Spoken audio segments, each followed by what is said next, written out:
Welcome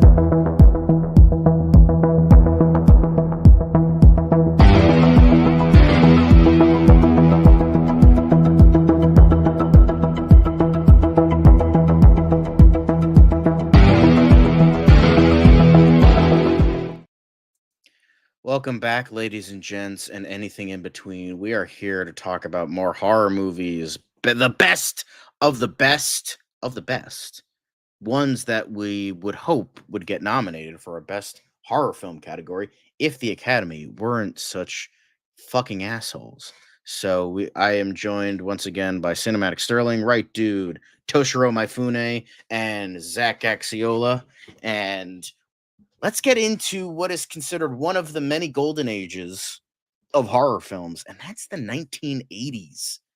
So, very exciting, very, very great. So, let's just jump into this with a favorite of many people here, but not of me, because I felt that this was mediocre at best, but I still think it would be nominated. Pet Cemetery from 1989. I do believe this fits into what we've been saying for a while now. I think Stephen King would be like an ongoing, like honorary kind of thing with the Academy because it's an easy thing to do, mainstream horror, but it can offer something a lot of people are into. And, it also, has fucking dead children in it. I will say both Pet Cemeteries, the one constant I like between them, dead children. You gotta have more dead children in movies. Fuck them kids, But anyway, to the people that actually like this movie, what are your thoughts about what the Academy's way of thinking would be if this got nominated? I love Pet Sematary, man. It's one of my favorite King adaptations. It's this is a movie that actually genuinely disturbs me. Like, I will actually get upset when Gage and Church get put down again. Like, I cannot watch those scenes. Yeah, I think. Oh, sorry. I do think the story. I do love the idea of this. I love the idea of the story of you bury this person in a cemetery and they end up coming back to life, but they end up coming back evil. I just love that idea. I liked it. I mean, I could see this getting a nomination, especially I could see maybe oh God, what's his name? Jesus, Fred Gwynn. I could see maybe Fred Gwynn getting a best supporting. Yeah. Maybe. Well, I mean, I doubt it, but I mean, he was the best part of the movie. He was the best part of the movie. Yes, exactly. So yeah, I mean, I think his performance. I'll say that I can see this getting some kind of nomination. Seeing how this is like beloved, I don't know how the Academy would do about given for a horror Stephen King adaptation. But then again, anything goes. So, but I think this probably could get some kind of nomination. Fun fact: this is actually the very first Stephen King novel that I actually remember reading, because I had like a phase in middle school where my mom was and my brother were introducing me to Stephen King horror films, and this was and they wanted me to read the book. So it honestly is it does have a lot of frightening moments in it. So and by the way, I know John will probably Phantoms on me, but I haven't seen the remake. So I know you want to Phantoms. I know you want to Phantoms. Sometimes remakes are better. Not this time. Sometimes Fred is better. Yeah. I mean, I both read the book and saw the original movie, and the remake. I've seen both of them. I mean, I like both. I mean, the remake was okay. I don't like it as much as the original, but I mean, at least it's something different with it. They did their own thing. I can see the appeal in nominating. It's just the morbid commentary it has about how far would you be willing to go for someone you care about. Right. So So I think all of us kind of, even though I don't love it, I think it would still get nominated. But that leads us to our next film. This one's got the Ramones. Fuck yeah. That's true. But this one I decided to add. I know it's a weirder one, but like I was kind of really trying to find stuff, and I'm like, okay, this is. I don't think this was the first of this era. Like kind of the Bronze Age of Godzilla movies. It was like one of the best eras of. I think this was one of the first, if not the first.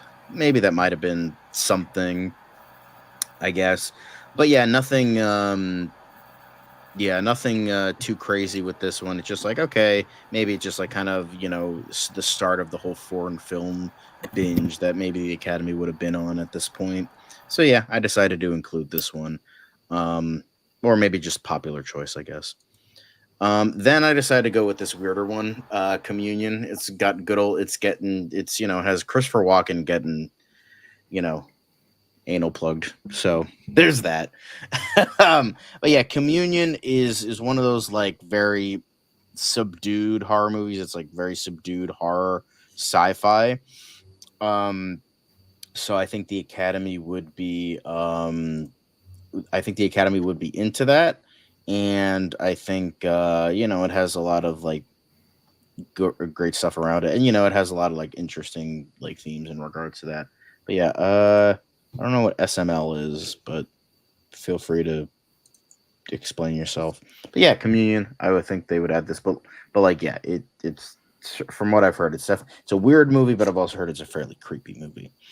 Then I decided to go with the lesser known Parents. It was a Bob Balaban I remember film. this movie. Yeah, and it's definitely a weirder one, very weird, surreal. It didn't get a ton of love back in the day, but again, 1989 was kind of a not great year for horror movies. So, because it was mainly it was like kind of almost the height and slowly dying of like slasher movies, so there wasn't like a ton outside of slasher movies, and I don't think that they would nominate a ton of those. So I decided to add Parents. Maybe it is a period piece. Maybe they would be into the weird surreal nature because it's like the whole movie is like through the eyes of a child, so it is very creative in that aspect. So yeah, there is a whole bunch of this, and goddamn, who would have thought that the redneck from Independence Day would play a great fucking creep? Oh yeah. But yeah, so Didn't he already, really, Cousin Eddie?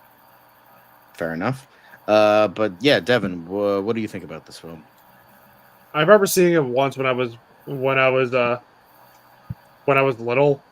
No, not I wasn't little. I was like, I don't know, like 10, maybe 11. Right. I was just scrolling through on demand, and I'm just looking at all these horror movies like, oh, Parents? I watched the trailer. Oh, this sounds creepy. I watched for YouTube for free, and I remember really liking it. I haven't made it. I'll probably watch it again. I thought it was a very good, like, dark comedy. Yeah. Like it was pretty creepy. I loved the 50s aesthetic of it. Yeah. It's an interesting concept. I mean, at least because I mean. Yeah, very surreal. Very surreal film. Yeah, exactly. If the concept alone has me interested, I'll have to add this one to the list. When we want to watch this Halloween. I think I watched it on Tubi. I don't know if it's still there, but yeah. You could imagine just the themes of just the weirdness below the suburban normality of the 50s. It's just that bland normal. Yeah, John. It still is on Tubi. Yep. So it's on Tubi, guys. So go watch it. Again, just forewarning. It's a very weird movie. It's very surreal, very experimental. I'm honestly kind of surprised Devin likes it. But yeah, Parents. I do like it. Yeah, and I think that maybe they would be into like the whole like themes of like the suburbia and then dark nefarious secret underneath and that kind of thing. So yeah, Parents I would add, and then finally. And I will say this about Parents before we move on. I kind of need to thank this movie for at least getting me into movie reviews. Because I've watched the movie and I stumbled upon a review by Siskel and Ebert. And after that, became fascinated with the whole movie review sphere. Gotcha. Yep. But yeah, and last one is Santa Sangre, which is an Alejandro Jodorowsky film. And I do think that maybe they would just kind of throw it in there. It's unique, it's creative, it's different. I have not seen this yet. I'm going to be seeing it later this month. It's on my list, but I'm going backwards. I'm doing I'm technically this is backwards. I'm going forwards. I'm going chronological order. Well, this is reverse chronological order. But yeah, I decided maybe the creativeness they would like it. Artsy fartsy kind of shit. But yeah, that's it for 89. Then for 1988, I decided on Dead Ringers. Yeah. It is Cronenberg, but it's probably Cronenberg as at one of his most subdued in terms of his body horror phase. Because pretty much after Existence, he kind of stopped doing body horror stuff, and he did stuff like History of Violence and not History of Violence. Did he do? No, he did Eastern Promises. I don't think he did History of Violence, but and then stuff like that. So this is his most subdued. So I feel like the Academy would be into the whole compelling drama sort of thing. Yeah, he did History of Violence. Okay, he I did was going to say, He did that? Wow. Holy He shit. did a History of Violence. It's been on my list for a I while. did not know Cronenberg did a History of Violence. Holy shit. Good movie. But yeah, Oh, Dead very Ringers. It's got Jeremy Irons. It's a bit weird, but I think it's it's mostly subdued, and it just has kind of a twinge of creep factor. So I think they would be kind of into that aspect. And Jeremy Irons is a terrific actor. He has some clout there. So yeah, I think Dead Ringers would be. I think he would be included. I think that would be included in 88. Even though I haven't seen this movie, this honestly does seem like something the Academy would go for, since I know previously he got a lot of praise for. I'm sure we'll talk about it, The Fly, which I'm sure we'll talk. Maybe we might talk about later. Who knows? I don't want to get too far ahead. So. Yeah, no, you're good. Yeah, but You're I feel good. I feel like it being David Cronenberg, it would probably be something up their alley. So, yeah. Was he nominated for anything? Probably not. Maybe effects for. I think The Fly might have been nominated for effects, but yeah, outside of that, right. probably not. But yeah, Dead Ringers, and then I did Waxwork. Again, 80s was kind of a tough time for genuinely more subdued stuff. You get into the weirder stuff. So I decided to include Waxwork. I've heard good things about it. It's fun. It's weird. I like it. Yeah, maybe this would be the popular choice or something like that. I haven't seen it, so I can't judge. I don't even know what the. That's okay. There's a scene where one of the people in the Max Museum is fucking Marquis de Sade. I don't know who that is. The Marquis de Sade was an 18th century French nobleman who wrote a book on BDSM and it did some wild shit. Oh, nice. Oh yeah. He wrote he found a sadomasochism and he went on to write a book 120 Days of Sodom. Yeah. Oh, he wrote that Solomon. He is no longer based. Anyway. Yeah. Anyway. He was I decided he was a scumbag. Sadism. The word sadism comes from his name. Gotcha. Yeah. So yeah, Waxwork, weirder one, but maybe they would include it for a popular choice. Then I decided on this one. Devin, can you explain why this would be nominated? I fucking love Beetlejuice, man. And it's Tim Burton. It's Tim Burton. You have a great ensemble cast here. Michael Keaton, Alec Baldwin, Gina Davis, Winona Ryder, Catherine O'Hara, Jeffrey Jones. You have observed in the sequel. Yes, he did. You have excellent practical effects that still hold up. It's a zany, spooky horror comedy. It's just, I think they would definitely eat this up. Mm. All right. I know everybody else loves this movie, so feel free to talk. I haven't seen it yet. I'm gonna watch it in a couple weeks. So so don't worry, I will. Hey, at least he says he's finally getting to it. Yeah, I mentioned this before on our Cool Kids review of the sequel, Seamus book. While Beetlejuice is not my favorite Tim Burton movie, Beetlejuice himself as a character is probably the funniest character Tim Burton has ever created. He is hilarious. But the shrinking head gag in at the ending of the first one, his famous little rant, like, it keeps getting funnier every single time I see it. Not to mention the fact that you're talking to a dead guy. So what do you think? You think I'm qualified? Right. Or Zach, how about this one? Nice fucking bottle. Honk honk. But yeah, great movie, man. Honka honka. Give us a third one, man. Like Beetlejuice. Oh shit. But yeah, maybe not. Yeah. If not best picture, I could see it. Maybe a category winning best Yeah, see it. horror film. Yeah, seeing how this actually did That's get where we're going. did this get any kind of Maybe like best makeup or something.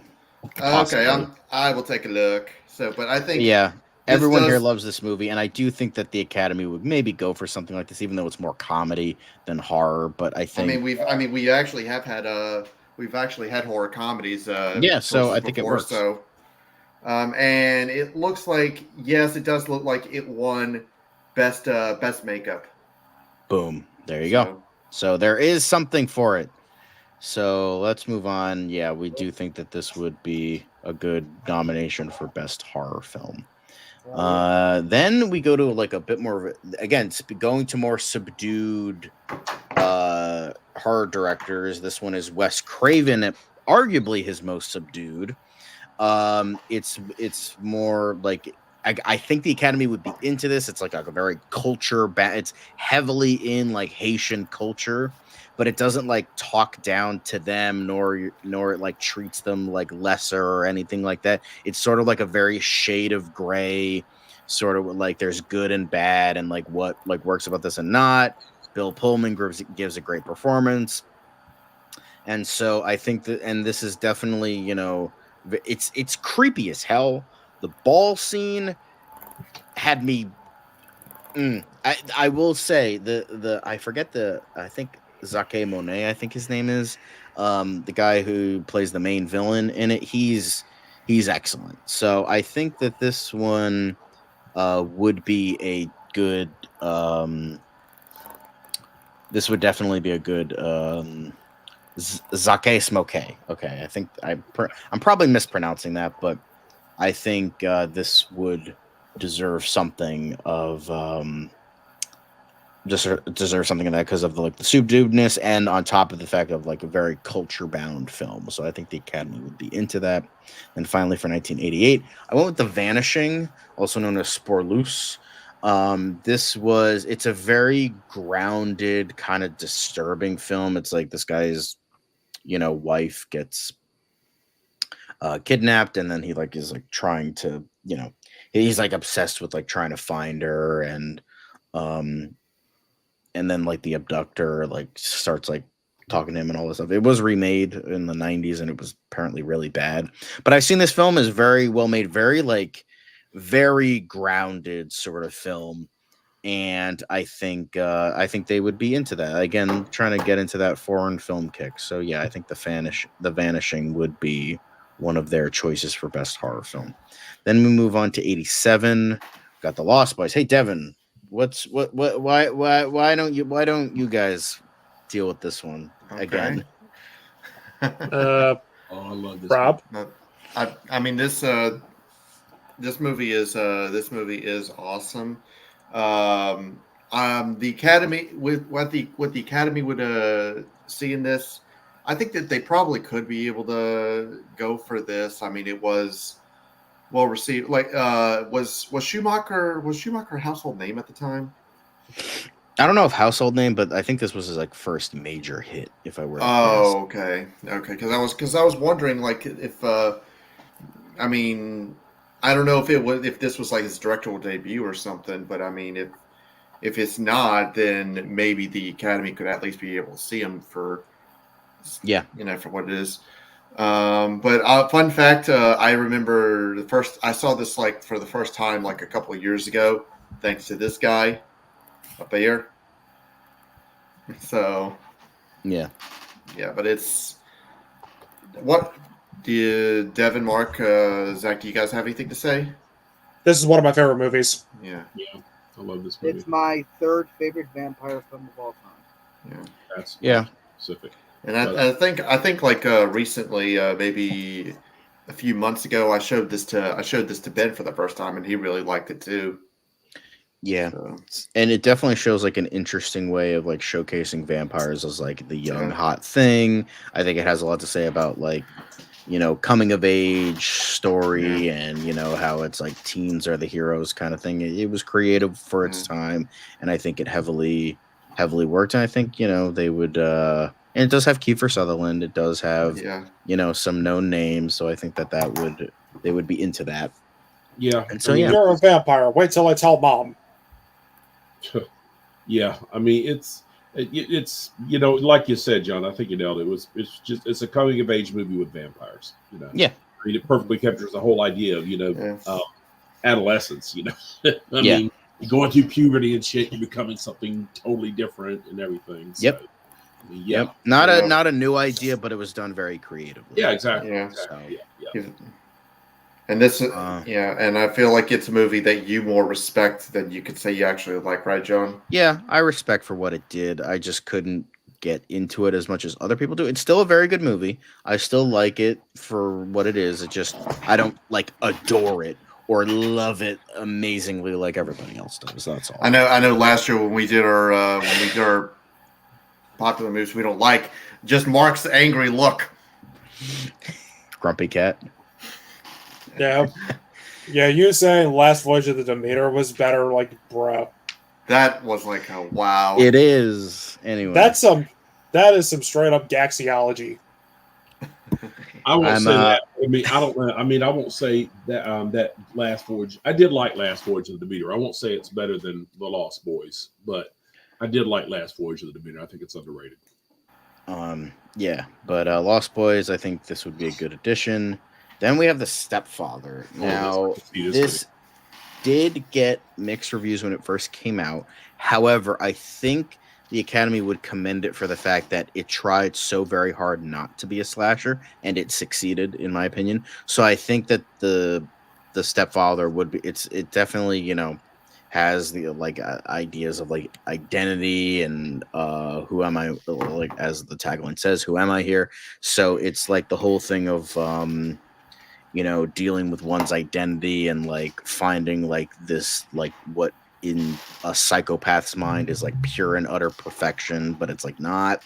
So I think yeah, this one put like Terry O'Quinn on the map as well. So it definitely has that kind of perfect, like kind of American suburbia feel with like something like rotten underneath, and it tries to subvert expectations, but not in a like fuck you kind of way, just in a we're just trying to do something unique and different kind of way.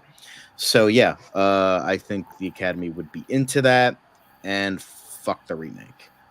But Yeah. next up is Hellraiser. Now this one,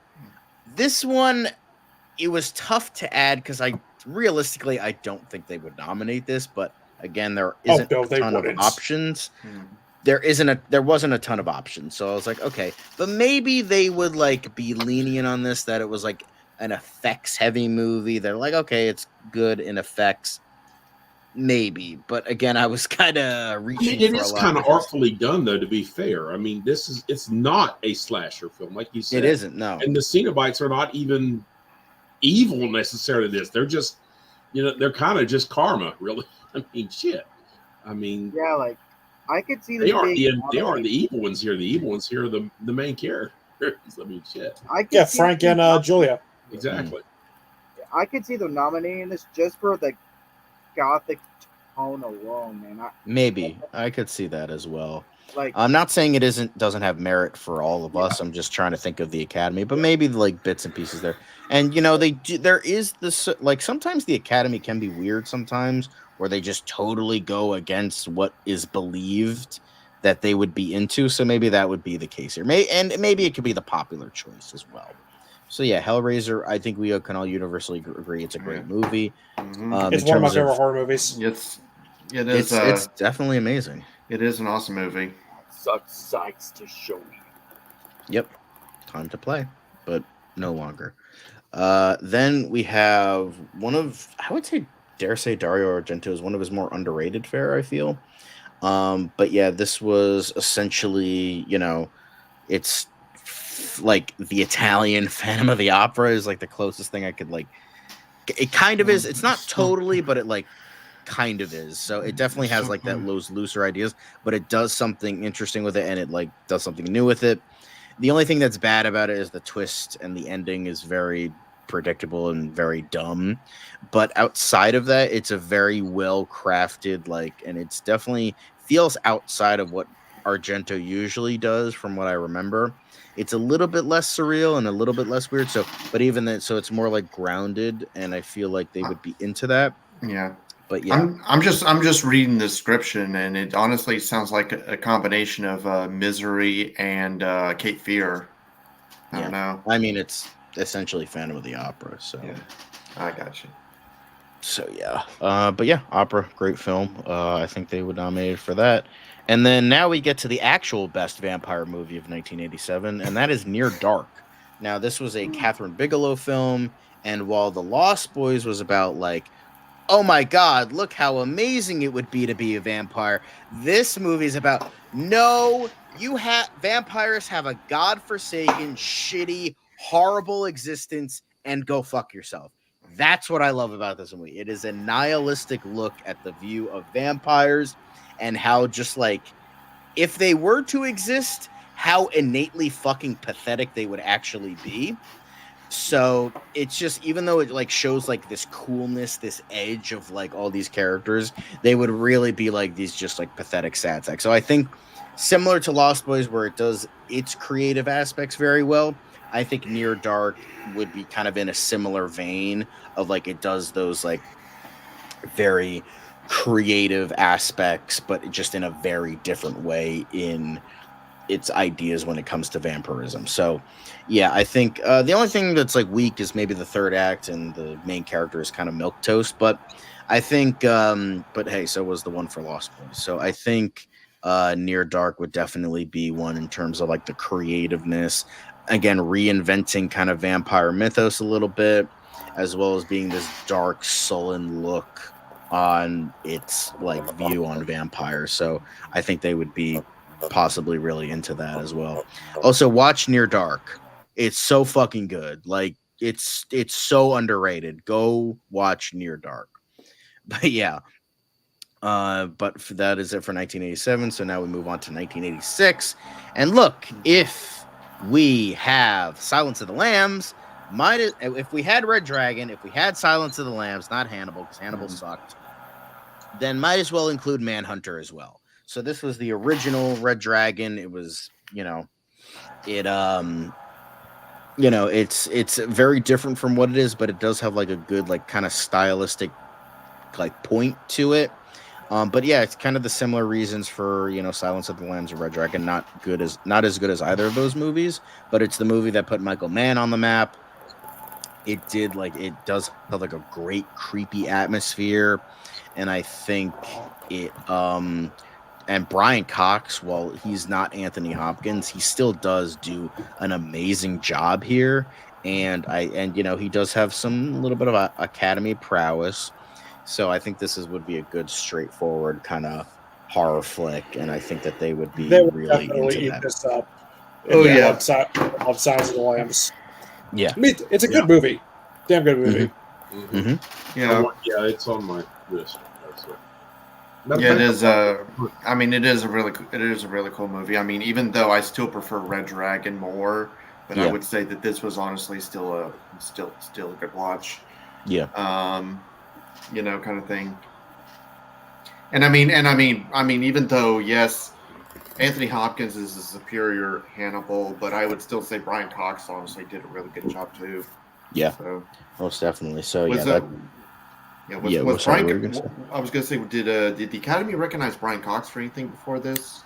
I would assume so. Brian Cox is pretty much a very incredibly well-known like Yeah. talent, so it's should be pretty, you know, I would assume he would win for something or nominated for something. Yeah.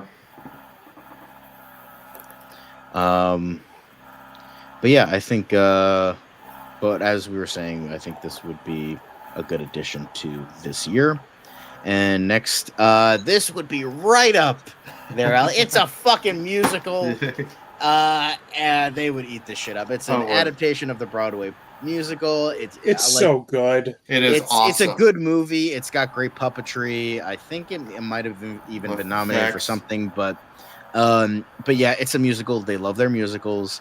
You know how it is.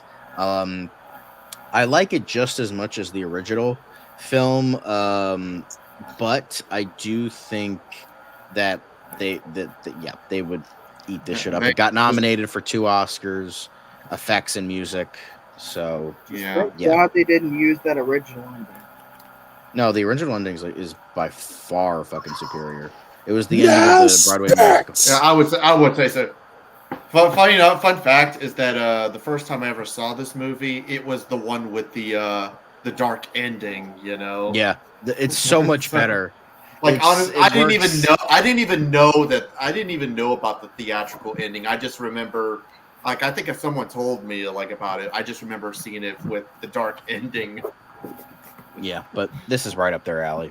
Oh yeah, musical, easy enough. Bam.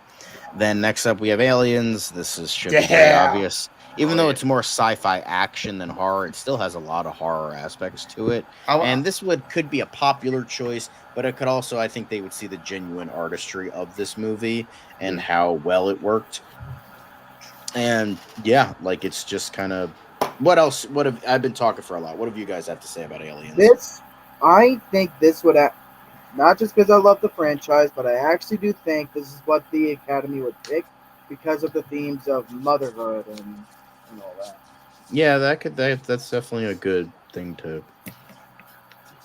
Yeah, plus it's James Cameron was actually James Cameron, he was a household name, like because he also did the original Terminator before this, you know. Yeah. So I feel like that's another thing that will catch the Academy's eye. And one of James Horner's best scores too, man. Rest in peace. Yeah. The Oscars, they love James Cameron. Exactly. That's what I'm saying. It's like that's another thing that'll catch their eye is I want to James say Cameron. that this was nominated for something that year, maybe Best Effect or something. But yeah, if I do remember, yeah.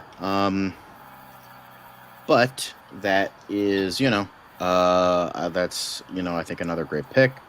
Then I decided on The Hitcher. The Hitcher's amazing.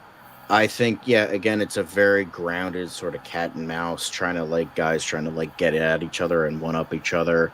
And, Rutger Hauer gives an amazing performance. And C. Thomas Howell is fucking is really good in how he grows throughout the course of the movie. Fuck the remake and fuck the sequel. I actually have a funny story about the remake.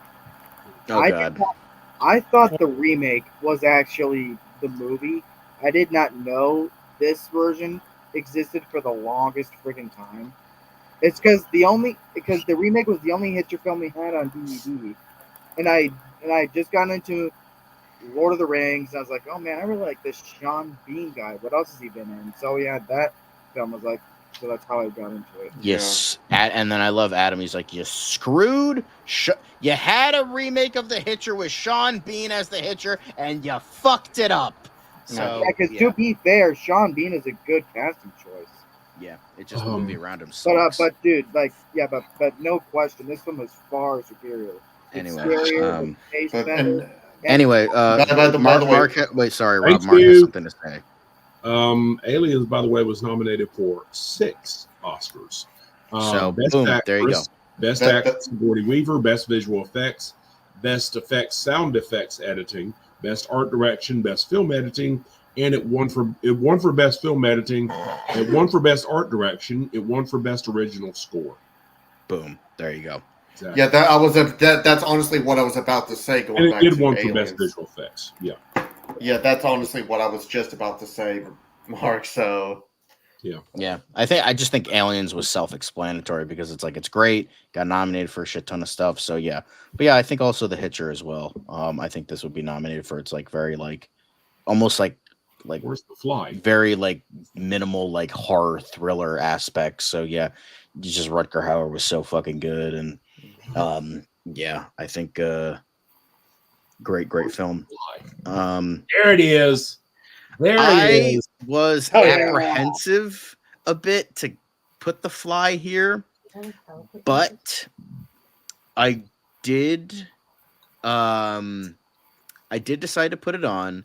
I don't know if the Academy would actually nominate this. I don't think they would, but Mark, maybe you can give a good argument. Yeah, I mean, for I that. just watched this today as far as my I just watched this today for my horror fest this year, and yeah, it's brilliant. It's fucking brilliant. I love it. I mean, it's actually better than the original. I love the original too. I mean, the original is great, but I mean, it's very dark. I mean, it's paced extremely well. You know, I love how he doesn't waste any time. He gets right into, you know, he meets her. They go back to his apartment. He shows her the thing, how it works, and, you know, he gets right into it. It's paced very well. I mean, the acting is obviously, you know, top notch. I mean, you have Gina Davis and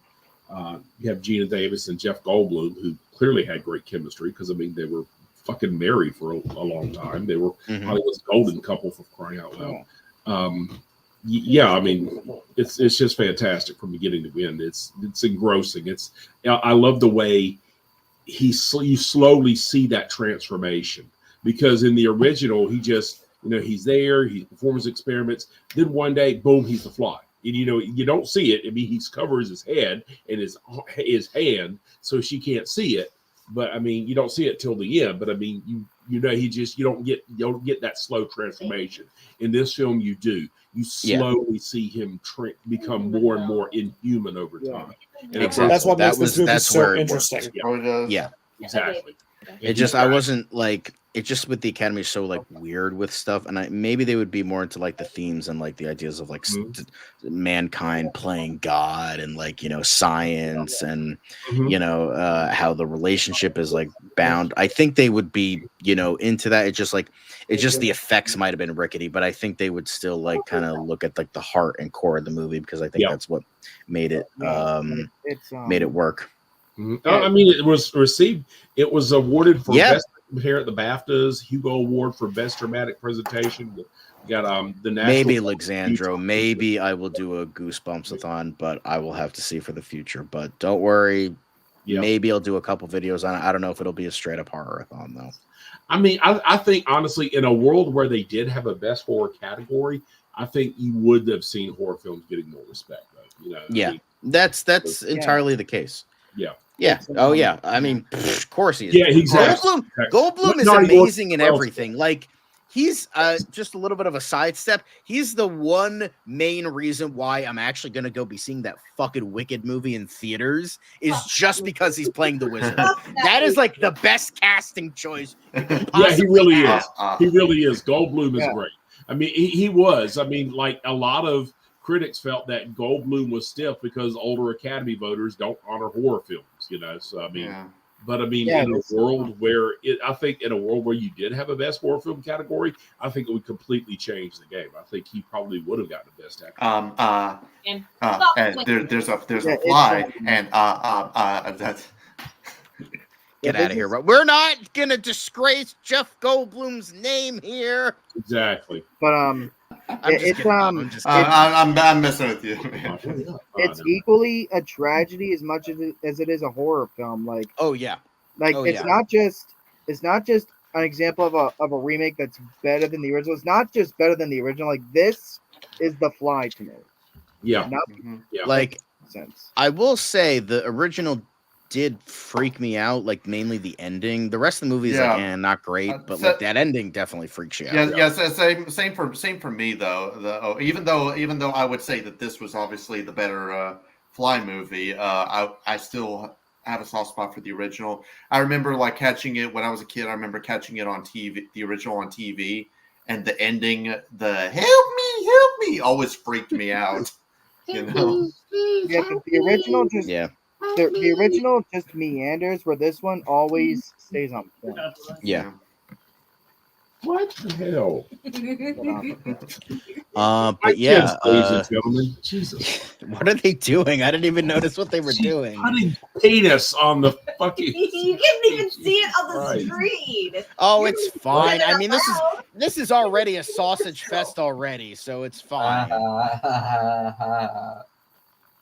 Anyway, so before Devin has to head to bed, I had to mention this movie featuring his favorite actress, Jennifer Connelly. Devin, what do you have to say about Phenomenal?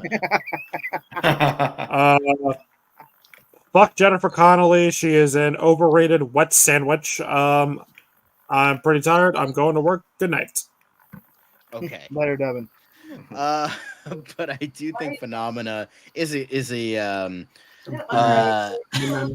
I think it's it's Dario Argento. I think it would Jennifer. This would he has like a big American actress. Maybe they might feed into that as well. So I do think that there is something there. But yeah, I think Phenomena. I think this would be a case where they would like Dario Argento a lot because he does a lot of interesting creative things with his films. So yeah. Then we have Fright Night, another great vampire movie. Again, fuck the remake. I don't hate the remake, but the original is so much better. I actually think the remake's a lot of fun, honestly. It's you have David Tennant, which is always great, but it's kind of a little bit too mean-spirited and a little bit trying too hard to be cool, and it just kind of fails miserably. But yeah, Fright Night, it's got Roddy McDowall. There's some prowess there. It's got Chris Sarandon. There's something there. And then, it has a lot of clout behind it. But even on top of that, it's a very kind of like a nefarious secret kind of movie where you a teenager suspects his neighbor's a vampire, and there's that whole aspect. And then you also have the love story kind of aspect as well, predating it by Bram Stoker's Dracula by 7 years of the vampire having a love at one point and then seeing and wanting to be with the reincarnation of her. So you have that aspect as well that could be interesting. But yeah, overall, Fright Night, it's a fun movie, but I think it's definitely more than a lot of people make it out to be. A lot of people see this as a silly vampire movie, but I think there's more to it than that. Yeah. It's definitely has a lot of gothic aspects, definitely the romance, the tragedy, there's more under the surface than people make it out to be, I think. And it has Roddy McDowall. And it has Roddy McDowall. Roddy fucking McDowall. Yeah, come on, man. And Chris Sarandon. We can't hate on Chris Sarandon. Of course, Chris Sarandon. The other Sarandon. Yeah. The OG Sarandon until Susan took his name. I was gonna say Jack Skellington. But yeah, Fright Night, great time.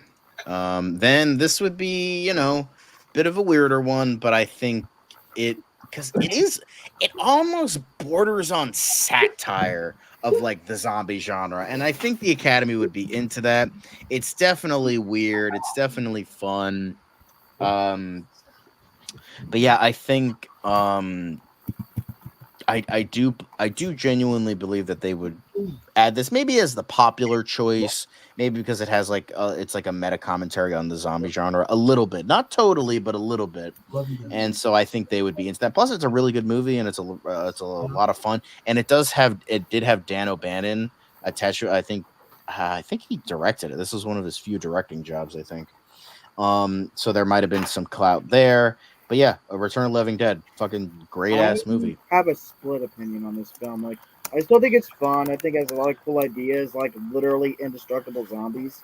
Mm-hmm. But after I heard the background on this, Romero had his ideas, and what's his name had his own ideas, and the asshole that he apparently is. So that sort of kind of soured me on this, but I still enjoy it.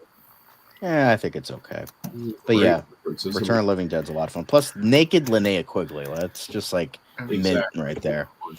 But going to the other, great zombie film that year, Day of the Dead, it did get a mixed response when it first came out. Not a lot of love, but I feel like there is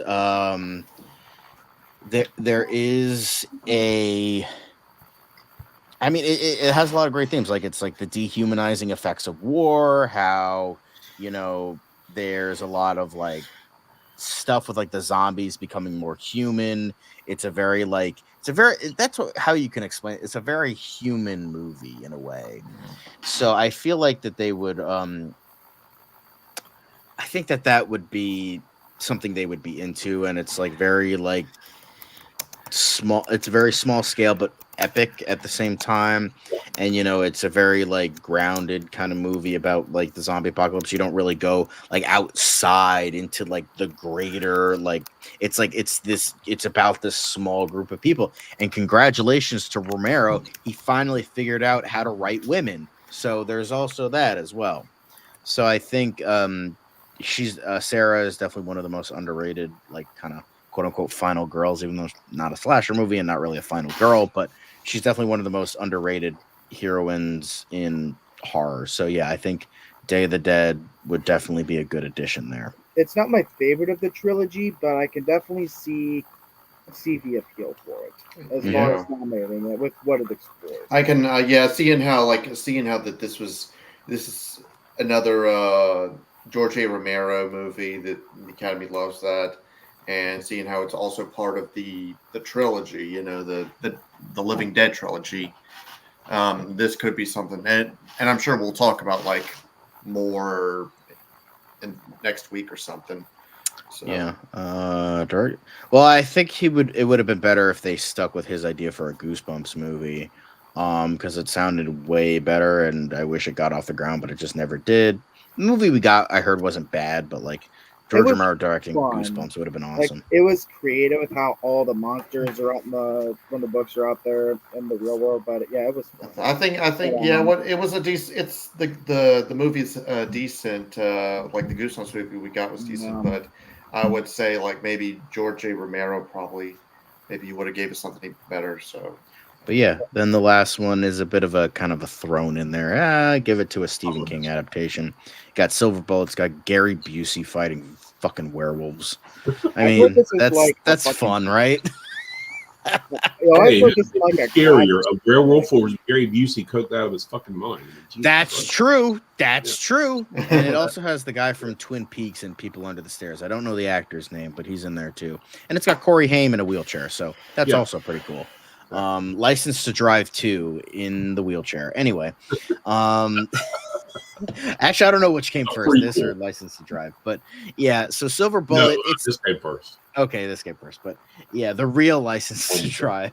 Anyway, but yeah, Silver Bullet. It's a King adaptation. I think they would like that. It kind of does some interesting things with werewolves and all that shit. But yeah, I think it could offer something. There is kind of the themes with who the werewolf is. There's like the mystery of it, so there is that as well. I remember seeing this in the theater. I was a kid. I think it was my brother who took me to go see this at theater. I loved it. I mean, I was a kid, so I mean, I would have been what, like 10, not even 11 years old, but probably 11 years old, and God, I loved it. Yeah. I mean, I haven't really seen it since. I'm thinking like maybe it's a good movie, but it's nothing great. But I think they would throw it in there because they like King. Yeah. But next one we have is 84. We have Tightrope. It's one of those cases where I think the Academy would like it because it's horror, but it's also like kind of not really horror, where it's like, it's kind of like into like the Silence of the Lambs. Oh, it's a psychological thriller. It technically counts as a horror movie, but it's like it's not quite there, but they would consider it because it's a little bit, but it's mainly like like a cop drama thriller. So yeah, and plus it's got Clint Eastwood, and there's some clout there, so I think Tightrope would be a good addition. Then we have Nightmare on Elm Street. This one I was a bit wary about because they don't like slasher movies, but I think this had enough creative intuition and had enough of its like it was so creative with its premise, and it was like kind of weirdly, disturbing in a way that it like, all right, we just have to include this because it's just genuinely that good. And it might also, but it also could be like the popular choice, I mean, I could see that. I think the one thing that they could bring, because even though they don't like slasher movies, I could see that because this is like an interesting kind. It is taking an interesting kind of turn. What if this guy pretty much was able to kill you in your dreams, which kills you in real life, kind of thing. Yeah. So I think it's like the interesting, unique aspect for. I mean, I'll say this. This is honestly my favorite horror movie, period. So I absolutely adore this movie. I mean, what hasn't been said, right? Like exactly. So, and I was gonna say, it's hard to say because like, how does it come? How am I able to make it come off like, oh, I'm not just picking up because it's a Nightmare on Elm Street, but it all goes down to concept. Yeah. I think the concept is creative enough that they would give it some leeway. Yeah. But yeah, Nightmare on Elm Street, it's just like it kind of speaks for itself in terms of how great it is, but I think the Academy would also like it. Yeah. Then we have Night of the Comet. It's a weirder one, but I decided to go with it. It's it's crazy, it's weird, it's like a dark comedy in a lot of aspects, but I think they would kind of go with it. I think they would overall maybe this would be like a popular choice kind of thing where they would just kind of throw it in there. Oh, it's fun. So that's what I would pick here. And then Razorback, this was kind of it kind of went under the radar a bit, where it was it was like this movie where the best thing to describe it's Jaws but with a giant wild boar instead of a shark in the Australian outback. That's essentially the movie. But I think there's like, maybe there's some ties to Jaws, but then there's also, it has like a surreal existentialist quality to it. And there's also like the idea of like revenge against like what this boar did. So I think it's a very well-made stylistic kind of movie. It's not amazing by any means, but I think the Academy would possibly like that. Does it deliver on Carnage Candy? Yeah. I know. I'm just reading the description. Honestly, it makes me think about like when fun. I'm sorry, I don't mean to get off topic or anything, but it's you're good. Vicious wild boar, and I just remember it made me think back on like several years ago. I got into a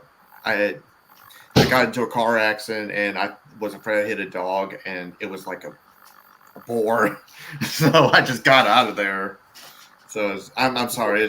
I was reading the description. It just made me think of that. So, how gory is this film? Do you know? From what I remember, it's not terribly, but it does have like a bit of blood. I think it's been a while since I've watched it, but yeah, it's not a great movie, but I think maybe they would like include it here. Then next up, I decided on Gremlins. Again, more like black comedy than anything. But I think they would still, it's like it takes place at Christmas. It's like it's got the home, like small town feel. There were some horrifying parts of this. I mean, it was a horrifying movie, though. Like, yeah, there was some horrifying. There were some. It was a very controversial. It was because this and Temple of Doom almost brought like. These were the things that brought the PG-13 rating into existence. I was gonna say this Temple of Doom, and according to what Ben told me, he also said Red Dawn.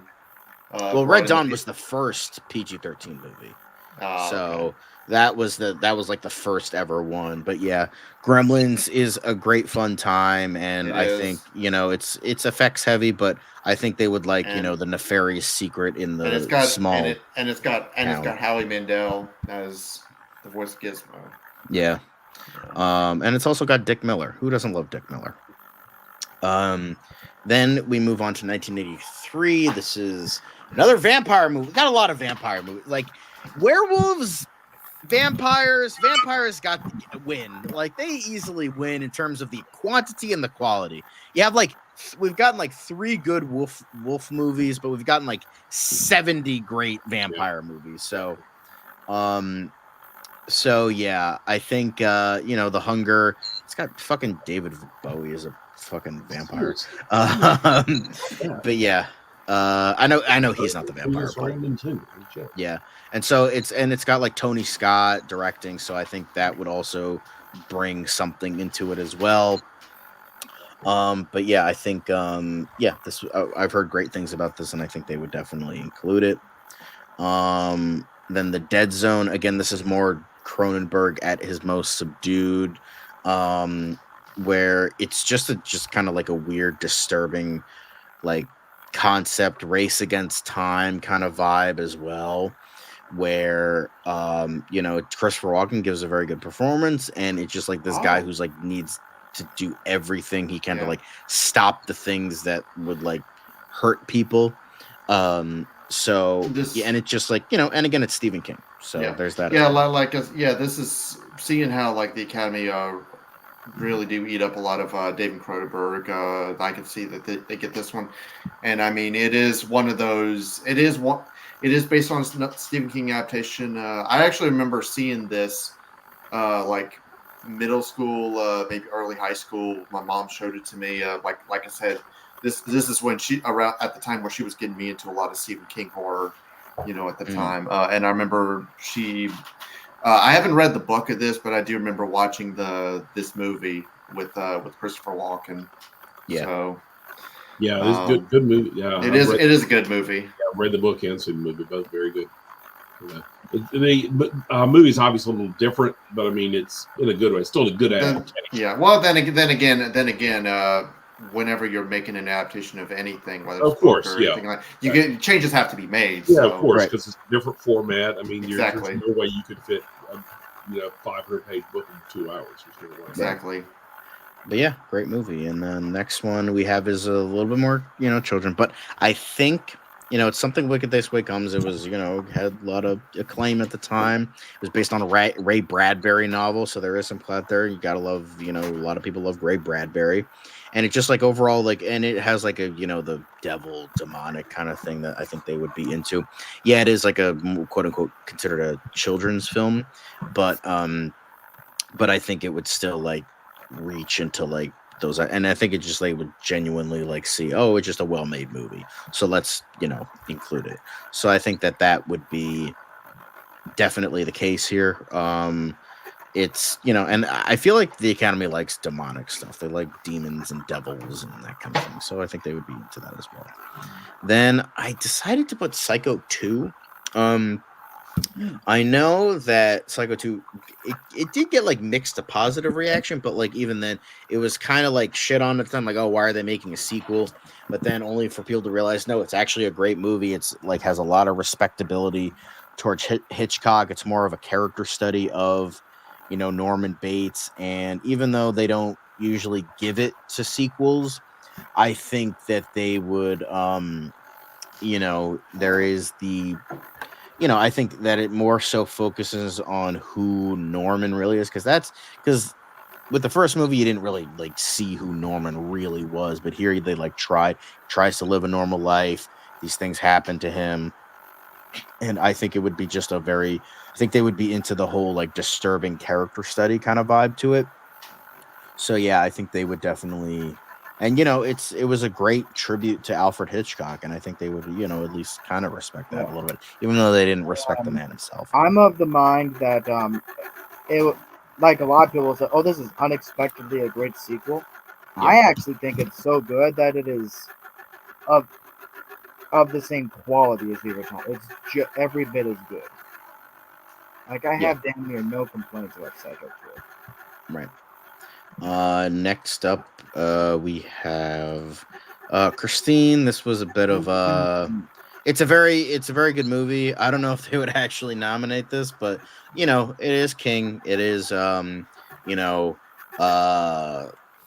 they probably wouldn't give any love to Carpenter, but it's still a movie that that maybe they would like, and takes like kind of a silly concept and actually makes it work, like most like King plus- King stuff does.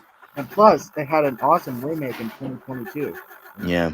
But Christine, I think this would maybe be like a more popular kind of quote unquote choice, but nothing too crazy. I could see there being some club for it in a way.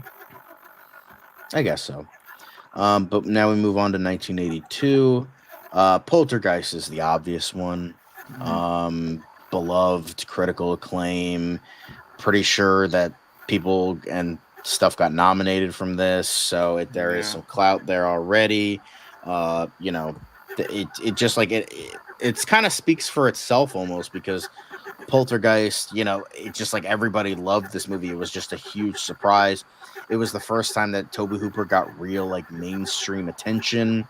So yeah, and plus it was written by and produced by Steven Spielberg. It was nominated for multiple Oscars, as I mentioned, you know, music, effects, all that stuff. So I think there is like, it's worthy of something. I think the Academy would definitely be into that. Spielberg's name is behind it. Yeah. Yep. Yeah, To be really fair, good. they Very hated correct. Spielberg for a while. They Yeah, they hate did. That's true. Spielberg. That's They true. did. But I mean, he was rumored to be a shadow director behind it, you know. But I mean, Yeah, Yeah. because it doesn't feel like a Tobe Hooper movie at all. Exactly, So, but yeah, even then, everybody, again, this movie got tons of acclaim, tons and tons of acclaim. So yeah, it's it just did. great. naturally would be nominated. One of my So, favorite horror movies. Was one of my first. yeah. But yeah, and then another Dario Argento movie. I've seen this movie. It's definitely, it had like a good like kind of twist to it. It had a good like, it's typical Giallo fare, but I think it does have some kind of interesting ideas here and there. But for the most part, I think, oh, okay, Dario Argento, we like him, so let's nominate another one of his films. And then next, Creep Show. This was, again, it's Stephen King. I think they would like Stephen King. And it does have like really like, you know, you have like the kind of messed up aspect of, you know, I don't think they would, you know, really like that it's an anthology movie, but I think they would, you know, it had Romero, it had King, it had like a lot of aspects I think they would like more than the sum of its parts. So yeah, so a lot of simple stuff here, like, oh, father rising from the grave, and you know, just guy versus cockroaches, but it also has like a very like a tale of revenge, like from the Leslie Nielsen one, and then, you know, the mysterious crate kind of has like revenge aspects. So yeah, I think it has like, it's equal. It's also heavily creative, heavily stylized, so maybe they would be into that as well. But yeah, Rob, you've seen Creep Show, right? The Creep Show. I'm familiar with Creep Show.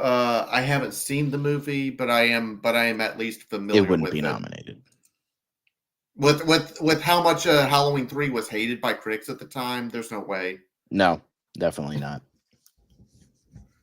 But yeah, I mean, Creep as much as I Show- like Halloween 3, but anyway, yeah, Creep Show. I like I said, I'm familiar with it. I'm familiar with, like, they love Stephen King, you know. I think they will be able to. I don't. Were they really into like a lot of horror anthology movies at the time? I don't know. I don't think so, but maybe this one would be Okay. an exception, maybe because it was Because- popular. Maybe There's it's that as well. popular. I mean, I know that because I know that there was the Twilight Zone movie, which they're not going to be able to nominate that because of what happened behind the scenes, you know. Yeah. What So happened yeah. behind the scenes? What? What happened behind the scenes? For the let's Twilight- let's not talk about it here. Please. Yeah. I wanna keep it at least somewhat PG, so we'll talk Yeah. about it later. I'll tell you what. If you want to know what happens, look up Twilight Zone the movie, and you'll find out. Yeah. Next we have is The Entity, which is again, as the summary says, it's got Barbara Hershey in it. And you know, it's a very from what I've heard, from a buddy of mine who's a big like horror fiend. He said that this was hands down one of the most disturbing, if not the most disturbing movie he's ever seen. I think it's up there, top 3 for him. So he said it's like one of the most fucked up movies he's ever watched. And it also deals with themes of sexual assault.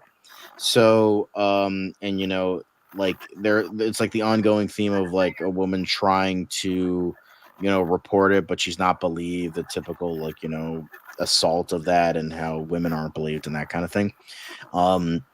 So I think that there would be some sort of, there's commentary there, woman the main lead, and she's like trying hard to fight back and, all this other stuff. So I think that The Entity would definitely be nominated. I think it has a lot to say. So that's why I think it would definitely be nominated. And then Next of Kin is a bit of a weirder one. It get a bit more surreal. Maybe it's like, oh, because it's a foreign film. I think we would, I think they would be into that. So it's definitely, it's definitely a weird film. Definitely weird, but I think, they might maybe be into those like more surreal aspects. And I found this to be an underrated gem. I thought that this was a pretty great movie. So I think, the Academy would kind of, be into that. So yeah, Next of Kin, great movie. Maybe they would just like it because it's a great movie. So there's also that as well. Ghost Story. Now this is based on a book, and it also has tons of like golden age Hollywood people. This was like Fred Astaire's last movie. I think John Houseman as well. But it had, it had like all these, and it was like, it was a bit of a period piece, a little bit, written by Peter Straub, and yeah, it had John Houseman, Fred Astaire, Melvin Douglas, Douglas Fairbanks Jr., Patricia Neal. So it had like a bunch of like really old school people in this movie, like golden age of Hollywood type of vibes. So I think they would like that, and this was kind of like the last like gasps of that. So I think they would be really into that. Plus, it has period piece vibes. So most definitely, I think that would be the case as well. So yeah, I think that they would be into that, and that's why I chose Ghost Story for that. They would have nominated for Fred Astaire. Yeah, exactly. So then American Werewolf in London. This is just a great fucking movie. Exactly. Like I think I'm pretty sure it got nominated for effects. I don't know if it won or not, but I know it got nominated. So I think, there's the clout there of like, oh, it did get nominated. So of course it would be nominated for best. Yeah, it won. Okay, so it did win. It won best makeup for Rick Baker, because Rick Baker is a legend. First ever Academy Award for best makeup. Yeah. So it's got some of the, it has still to this day is the best werewolf transformation scene ever been put to film. And because the director, John Landis was like, they were interviewing him, was like, oh, why did you make sure to do it like this? And he's like, if you're going from a 2-legged human to a 4-legged animal, that shit's gonna fucking hurt. Mm-hmm. Yeah. So like that's why he wanted to show it like that, and it's still amazing to this day. Yeah, but even then, the movie surrounding it does have like a dark comedy feel to it. John Landis was like known for more comedy stuff, but even then, it's overall just a really great, dark, foreboding movie. But it also has like a little bit of that sarcasm. He's like where Jenny Agutter's character is like, David, you need to calm down. How the fuck do you want me to calm down? I just found out I'm a werewolf. Like, it's like it has stuff like that. Like it's like a good balance of everything. Like a lot of people say, oh, Evil Dead 2 is the amazing balance between horror and comedy. I think it's this. I think American Werewolf in London. I would say that this is probably more. Even though I love the original. Oh no! Put it back on screen. What? There it is. Perfect. Pretty tears, yeah. But I can. This sounds like something they could pretty much go with. I don't know if the Academy has recognized John Landis for. Oh yeah. Before, they have. I think so. So. I'm pretty sure they have. Yeah, I mean, they recognized it for this movie. They gave it the Oscar for best makeup. Yeah. So. That's true. That's true. So this could, even though and plus it, like I said, the Academy, they like John Landis, even though we know he's an asshole. Yeah, you he's know? a fucking gigantic sack of shit. But in Hollywood, who isn't? You know. But yeah, American Werewolf in London, great movie. Now we go to one of the other werewolf movies. 1981 was a huge year for werewolf movies, although I didn't nominate Wolfen because I heard that one was not very good. But The Howling, I personally don't care for it that much. So, what have you guys have to say about The Howling? I mean, honestly, I haven't seen this movie, although, again, this is another case where I wish Ben was here because he loved werewolf movies, and I remember him talking about this one a lot. So maybe I'll get to it at some point. So maybe. I'm sure I've seen this one, but it's been a very, very long time. Dear God, I hardly remember. It'll be, if I watch it, it'd be like the first time all over again. So I mean, yeah, I mean, it does have Dee Wallace in it, and she's always a delight to see. She is. But I remember not really liking this one that much. Like, it's just like in terms of like 1981 1981 werewolf movies. Fucking American Werewolf in London has it beat. Like, it's not even close. But I think this had a lot of yeah. And on top of that, it does have some interesting ideas that, like, it's kind of like there's like a kind of like a cult aspect to it. You do have like themes of post-traumatic stress disorder. You do have like this woman like going so far for this story and like kind of almost being like this sacrificial lamb kind of thing.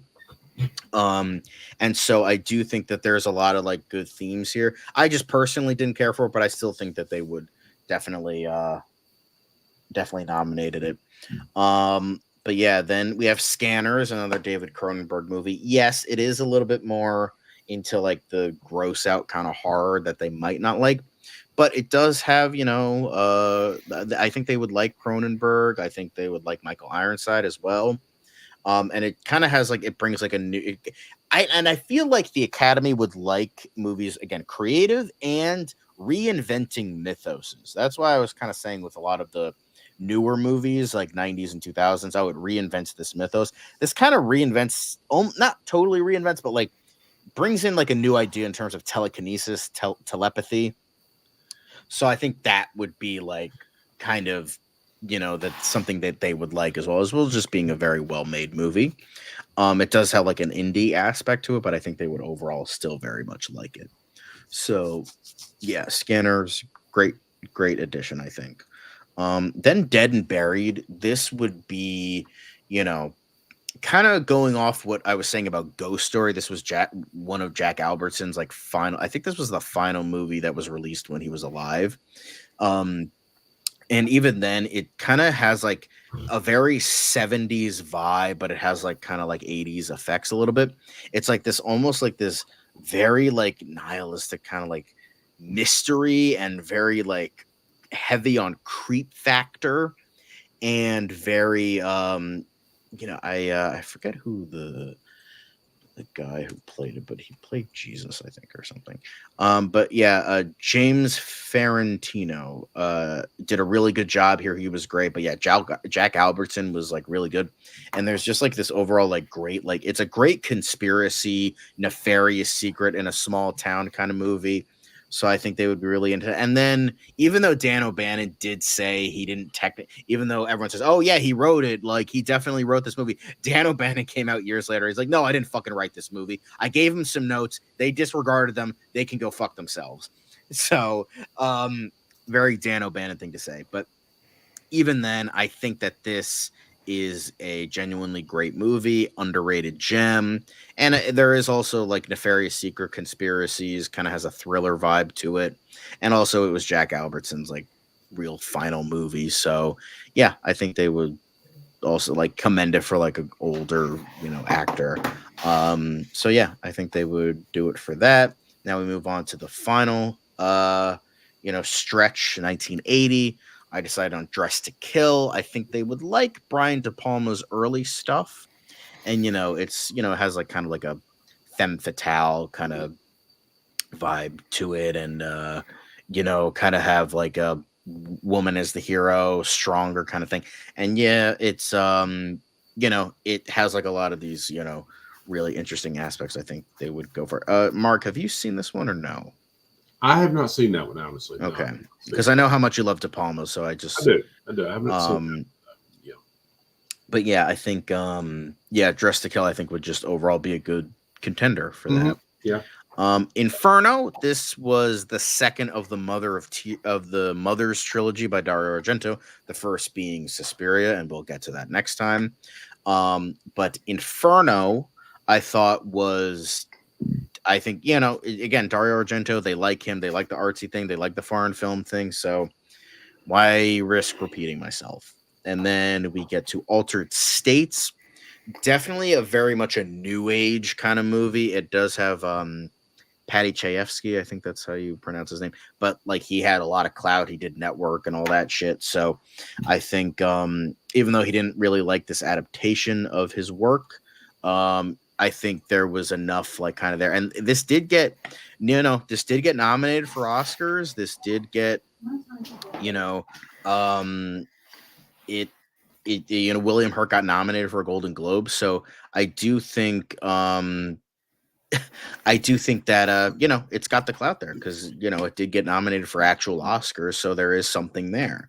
And it's overall a great movie. Like it has a lot of fucking weird shit in it, but it's like far reaches of like humanity's mind and like secrets of the universe kind of thing, and like going back it's about like humanity's past, present, and future. Really big ideas for a very small knit grounded film, so I think they would like that a lot. Then we have the Ninth Configuration. This is what I view to be the real second movie in the Exorcist trilogy. We don't count that other one. The William Peter Blatty, his first of two directorial films. But yeah, Ninth Configuration is because The Exorcist is all about like the balance between good and evil, like in that fight between good and evil, like a very classic battle, priesthood, the ultimate good, and like a demon, the ultimate bad guy. This movie was about one of those things, while Exorcist 3 was about the other. The Ninth Configuration was all about the existence of good in like God and religion and the universe and humanity. Like what I think people said is the pursuance of good. That's what this movie's about. And I think proving the existence of a loving God and all that. So it's not like a ham-fisted or ham-handed movie where it's like, oh, it's about God. No, it's nothing like that. It's just just a genuinely well-made movie. And plus it's got Stacy Keach. It's got and it has like a whole bunch of really good actors, mainly character actors. But it's got Scott Wilson is another, Jason Miller, Ed Flanders, George DeCenzo, Robert Loggia, and Moses Gunn as well. Like a lot of really great people in this movie that Loggia? Yeah. Everybody loves Robert Loggia. But yeah, I do remember that. Yes. But yeah, I think this would definitely be a great the real second movie in the Exorcist trilogy, how I view it at least. Then Blatty trilogy. Then we finally have The Changeling.